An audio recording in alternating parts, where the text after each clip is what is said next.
As I listened to the president talk about the importance of stopping what he characterized as Jim Crow 2.0, I felt frustration and irritation rising in my souls as I keep hearing the references to Jim Crow. I asked myself how many Americans understand what Jim Crow was. I am so thankful that we are not living in those days. But just for those who don't appreciate the Jim Crow that was, it was a time when my grandfather, born in 1921, would have experienced that if he was still alive. He could tell the stories of the Jim Crow South and the Jim Crow era, an era where in order for a black person to vote, you had to pass a literacy test.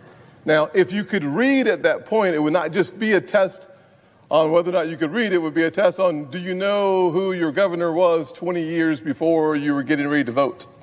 It would include the threat of being lynched, literally killed, because those in power wanted to stop black folks from realizing and fully participating in the greatest nation on earth and exercising what I believe is a fundamental responsibility and right of Americans, the right to vote.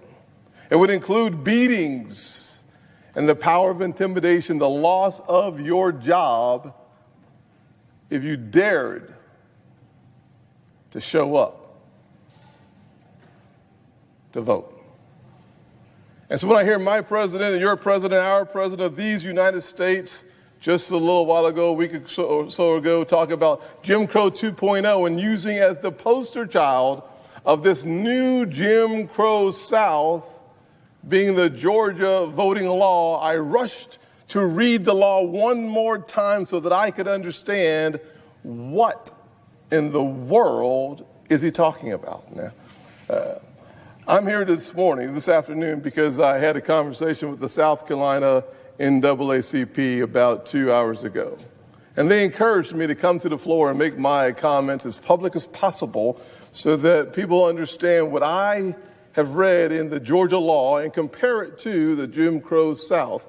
So what we know about the Georgia law, and I've read the law, what we know about the Georgia law is the controversy that the president spoke about and that we heard members of Congress speak about over the weekend is it is illegal to get water while waiting to vote.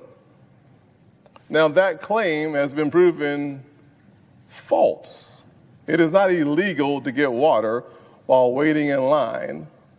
That is false. The only time you can't get water while waiting in line to vote, according to the Georgia law, is if there's a partisan, someone campaigning for someone, you can't bring them water. But if you are an election worker or a relative, you can, of course, bring the person water. So that was completely false. But if that is the threshold of the new Jim Crow era, it looks nothing like the past. However, even that is false.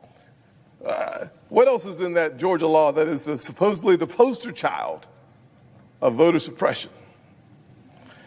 It allows for early voting, to include now the souls to the polls, where you have Sundays where you can vote early. As a matter of fact, 17 days of early voting, more early voting than the president's own home state or New York. It allows for mail-in ballots without an excuse. The same thing that was turned down by the voters in New York. No excuse, on demand, mail-in ballots is now the law in Georgia. New drop boxes. That pre-pandemic, it was not legal to have a drop box in Georgia. Now it is legal to have a drop box in Georgia. And voter ID, supported by at least 60% of African Americans, 60% of Hispanics, 60% or more of the majority population. After going through point by point and realizing in South Carolina the minority turnout was stronger than the overall turnout in South Carolina, and 2 of the 3 African American senators in the United States Senate today, 2 of us, represent those southern states. It's hard to deny progress when 2 out of 3 come from the southern states that people say are the places where African American votes are being suppressed.